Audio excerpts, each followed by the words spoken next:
How good is Pedro Neto? Well, in this video, we're going to go through the stats, we're going to go through some comparisons, ratings, all of that, and we're just going to get all the information out for you guys. So watch the video until the end, and I guarantee you, you'll find out something about Pedro Neto that you didn't know. Alright, so on your screen, you should be seeing the player profile of Pedro Neto. So as you can see, he's now a part of Chelsea Football Club. He is 24 years old. His preferred foot is left-footed, but his primary position is the left wing. Now that is a bit strange, considering that he plays both wings, but primarily left wing, and obviously he's got the wrong foot for that, right? I mean, as a left winger in the modern day, you expect left wingers to use their right foot and cut in. Obviously, Pedro Neto can't do that, as we can see. But moving on, as you can see, he's 5'8", so not really short, but definitely not tall. You know what I mean?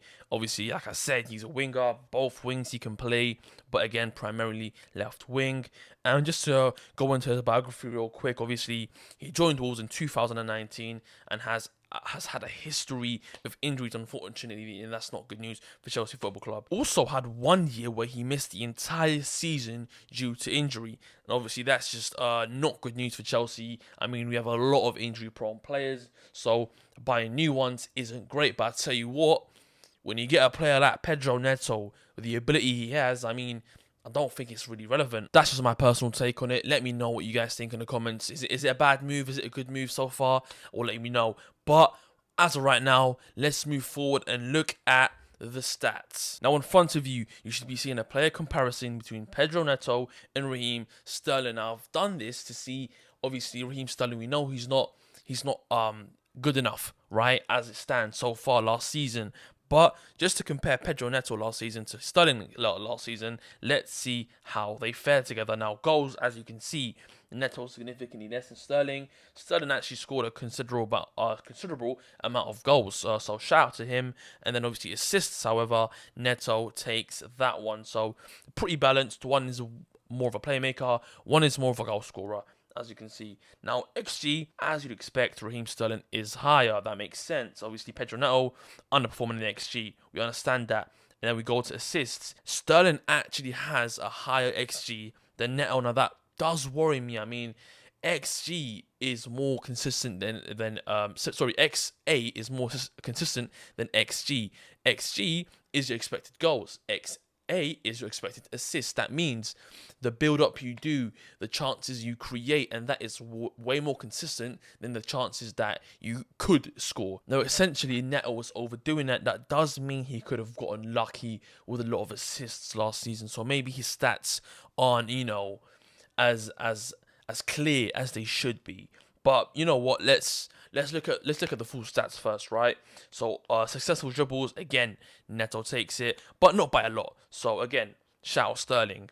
Then key passes, as you can see, Neto does have about double of Raheem Sterling's key passes. Now that is a very important thing. But then duels won, something that Sterling gets a lot of stick for. As you can see, they're both very similar. So don't expect Neto to, be tracking back as more than Sterling, or at least not winning the ball back by tracking back, And then again, possession lost, Neto loses it more. Now, from what I take from this, and you guys let me know if I'm right for this, I mean, they're very similar players. I mean, look, Sterling is way older and is on a lot more money. So, just by default, Neto's the better player here, right? Just because of the context and everything outside of the stats, right?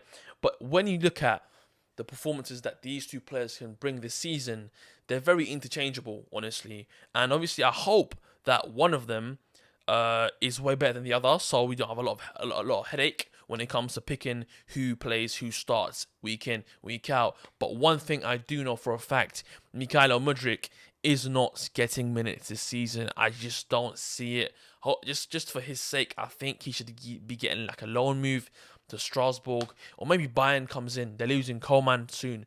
That would be sensational. But at the end of the day, my point is, Mudryk is just finished. But anyways, moving on, let's go into the ratings. Now, as you can see on your screen, Neto and Sterling last season on SofaScore, which is a rating based on your overall stats and performances. So it's not biased at all. It's not based on nothing but the facts. And the facts state that Neto was actually a significantly better player than Sterling, even though they played relatively similar minutes. Obviously, Sterling played a bit more, but from what I take from this, I mean, maybe the stats that we haven't looked into are much more in favour of Neto. That's the only thing that makes sense. And I mean, from outside the stats, from the itis that I saw from Neto last season, yes, he's a better player than Sterling. He's a lot more direct. He makes things happen more.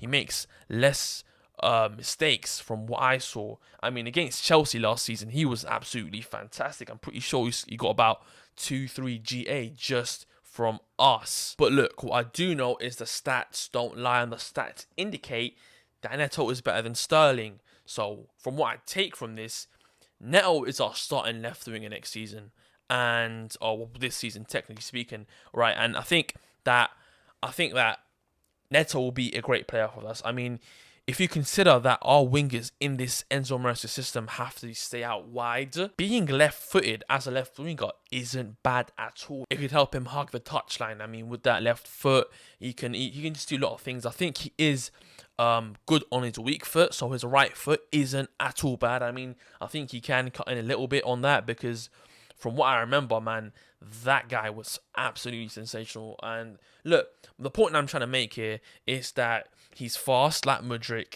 and his dribbling ability and directness is the level of Sterling. So I think he is the ideal winger for us. And I think if he can stay healthy, then he will start a lot of games and he will help Chelsea win a lot of games. I'm not joking when I say this, but the only thing that can stop Neto this season is the hamstring. That is the only thing that can hold him back.